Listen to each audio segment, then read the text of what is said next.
Danger at Diablo, Chapter 6. Getting Acquainted. Up you go, boy.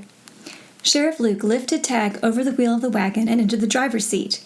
Annie watched and smiled to herself as she swung into her saddle. Tag, who hated anybody to help him, was actually saying thanks to their newfound uncle for the lift. It looked as if the family was going to get along famously. Annie swung Target around and narrowly missed bumping the tall, dignified man in the black coat and stovepipe hat. He dodged nimbly aside with an expression of annoyance and anger. "Be careful, young woman," he snapped, shaking his gold-headed cane at her. "Sorry, mister." Annie leaned down with her most polite smile. "I didn't notice you were so close." Sheriff Luke turned quickly at the sound of their voices and hurried over, beaming. "John!" he exclaimed. "You're just in time. I want you to meet my niece and nephew, Annie and Tag Oakley. They've come to live with me. This is Mr. Shanley, Annie, one of my very best friends, and, to my way of thinking, Diablo's leading citizen." John Shanley tried to hold a pleased smile on his face as he acknowledged the introductions. It was a painful effort. So this was why the stubborn old goat had refused to sell his miserable ranch. It was an unexpected setback for Shanley. Now, no matter how inefficient or even dishonest the sheriff was made to seem to the people of Diablo, he would fight to hold his job because he would want to make a home for these two. And even though he lost the job, he would want to hold on to the ranch while Annie and her brother were here. Sheriff Luke was babbling on happily, and Shanley forced himself to agree that it was a fine surprise, and he was most happy for his old friend Luke. "Uncle Luke was just telling me," Annie smiled at Shanley, "that he almost sold you the ranch a few months ago. Wasn't it lucky he didn't? We wouldn't have had any place to live." "Yes, indeed." John Shanley's voice sounded hollow to himself, but he hoped no one else noticed it. "Well, if he had sold it to me," he assured her, "I'd have been happy to sign it right back to him when he found out he needed it." "Of course you would have." Sheriff Luke clapped his old friend heartily on the back. "But right the very day I had my mind made up to sell, I got Annie's letter telling me about her dad being killed by the Injuns, and them having no place to stay now, so I changed my mind quick." "Didn't you tell Mr. Shanley why?" Annie was surprised. "Nope." Sheriff Luke grinned again with the same look she had so often seen on Tag's mischievous little face. "I thought I'd keep it to myself, so if you two decided not to come here, I could stand it better without having folks sympathizing."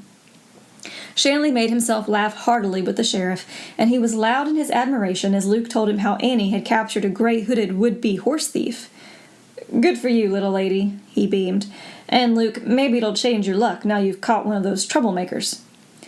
"The point is," the big sheriff sighed, "I didn't even catch this one. Annie did." "All in the family, Luke." Shanley waved it aside genially. "And speaking of family," he smiled up at Annie, "I have a girl just about your age. She'll be home in a day or two for the summer from boarding school. I'm counting on you two getting to be great friends." "Why, thanks, Mr. Shanley," Annie beamed. "I'd be most happy to know her, and I hope she'll like me." A few minutes later, John Shanley watched the sheriff and Annie ride out ahead of the lumbering mule-drawn wagon, with Tag sitting up straight on the seat and flourishing his whip in great style. There was no friendly warmth in Shanley's eyes now, only cold dislike that took in the boy and the girl, as well as his former friend. He must get a telegram off to Edith at once. He rather dreaded the rumpus it would cause. His daughter was up at the capital, spending her school vacation with friends. He knew she would be furious when he ordered her home to Diablo. She hated the town and most of its people, but she would come when he told her to. She knew better than to disobey orders. Of course, he might have to bribe her to stay, with an extra allowance for school next term. Or he might promise to let her go abroad with some of her classmates next winter. Whatever it cost, he had to have her here now. So the telegram was sent, and afterwards Shanley rode up toward the hideout camp where his twin bad men usually holed up between their activities for him.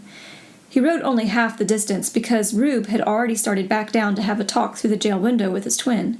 Shanley and the black-bearded Rube talked briefly, and then the land agent turned his horse and rode home to his imposing house on the edge of town. The bad man went back up to the cabin to saddle a second horse and wait for darkness before he started out again to carry out Shanley's orders. John Shanley rode through the tall gates and the spiked iron fence that set his mansion off from the rest of Diablo. He had sent to Pittsburgh for that impressive fencing. Only one other house in Diablo had anything like it, Ben Crane's. The owner of the Lucy K. mine had copied Shanley, but Crane's fence wasn't within a foot so tall, or the iron gates half so ornate, and Crane's house didn't have the fancy scrollwork all along the upper edge of the veranda, nor the handsome cupola rising a full story above the rest of the house to give it an air of proud distinction.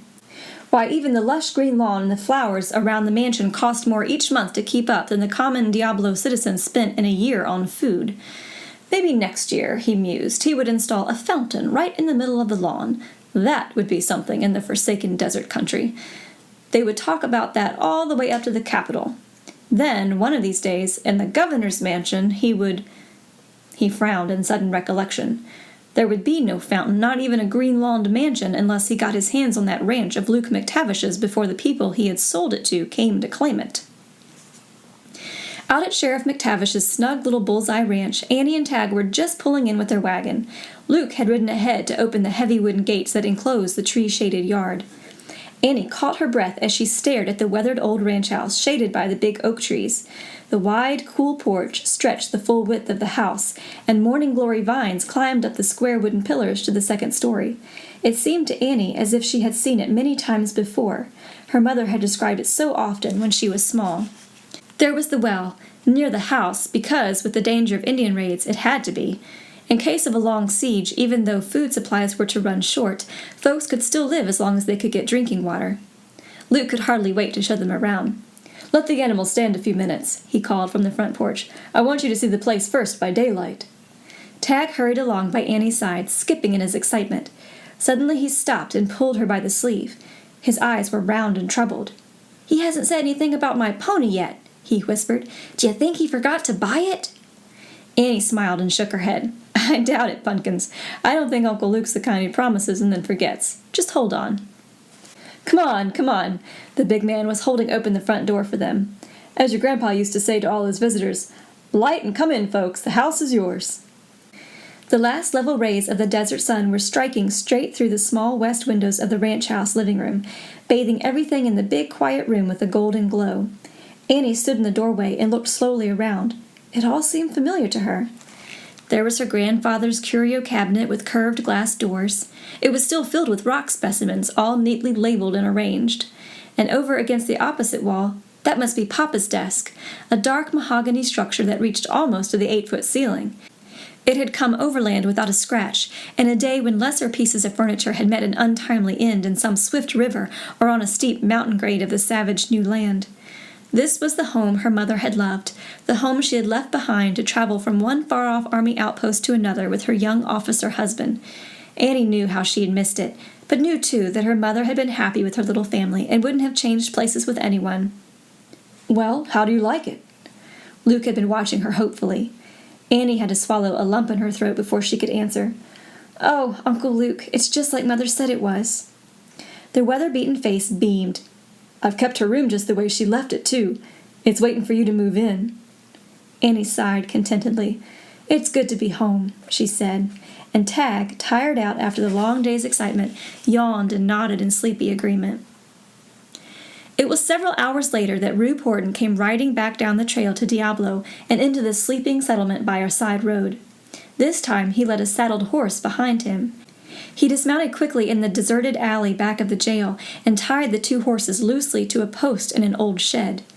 He could see a faint flickering light inside the two high, barred windows in the adobe jail wall as he moved cautiously through the shadows.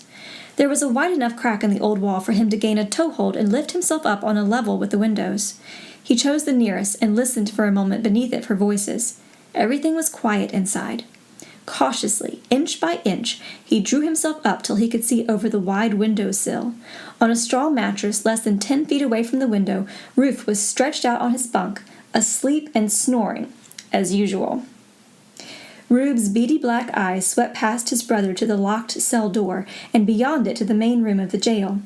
Lofty Craig was playing solitaire at the big pine table that the sheriff used for a desk. His back was to the cell, and he seemed to be keeping an eye on the closed front door. He had his gun belt off and lying on the table close to his right hand. Rube scratched his finger lightly against the rough adobe windowsill. Ruth stopped snoring at once.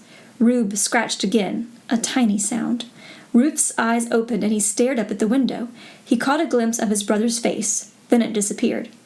After a moment, Ruth yawned loudly and scraped his feet on the floor as he got noisily off the mattress and got up. He took a quick look and saw that Lofty was still busy with his card game. "Hey, deputy," he called. "You gonna keep that light shining in my face all night?" The tall deputy threw the words over his shoulder at Ruth. "Turn your back if it bothers you." "It's past my bedtime," the badman complained. "It ain't legal to keep me awake. It's cruelty, that's what." He was stirring about, making as much noise as possible, and keeping an eye on Lofty's back.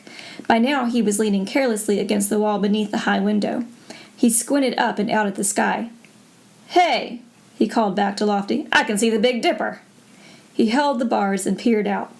Lofty grunted. He was annoyed at the interruptions. "Take a drink out of it and quit pestering me." Outside the window, Rube spoke in a quick, soft whisper to the man in the cell. Rufe shuffled his feet and whistled the prisoner's song in a mournful key till his brother had finished giving him Shanley's orders. Then he reached up and made an OK sign with thumb and forefinger to the man outside the cell window. Lofty was shuffling the cards for a new game when he heard a loud grunt and a sudden yowl of pain from Rufe. He dropped the cards and came to his feet, grabbing his gun belt from the table and wheeling to face Rufe's cell. By now, Rufe was moaning and groaning on the mattress. Lofty strode back to the cell door and stared through the bars at the black-bearded prisoner, now doubled up and giving vent to horrible groans of pain as he clutched his midsection. "What ails you?" Lofty demanded suspiciously. "I don't know," gasped the bad man. "It hit me hard all of a sudden. Must have been that chicken I ate." "Chicken? What chicken?" Lofty was beginning to guess what had happened to the chicken dinner his waitress friend had promised him. "That crummy stuff your boss gave me for dinner," the sufferer moaned. "Get me a doc! Quick! I'm dying!" He rolled off the mattress to the cell floor, groaning horribly. Lofty strapped on his gun belt before he went to the cell door and unlocked it. He kept his hand close to the butt of his six-shooter. If Horton was faking, he was ready. One sign of a trick, and the man writhing on the floor would find Lofty's gun in his ribs. But Rufe continued to moan and clutch at his stomach as Lofty leaned over him and shook him by the shoulder. He seemed sick enough, and the young deputy felt a little ashamed of his suspicions. He tried to lift the prisoner, but Rufe went limp. It took both Lofty's hands to drag him back toward the mattress. Rufe's feet scraped on the rough floor. Lofty was too busy to hear the front door opening or to notice the swift padding of stockinged feet behind him. He felt a sudden crashing blow on the back of his head. Then, for a long time, nothing. And that's the end of Chapter 6.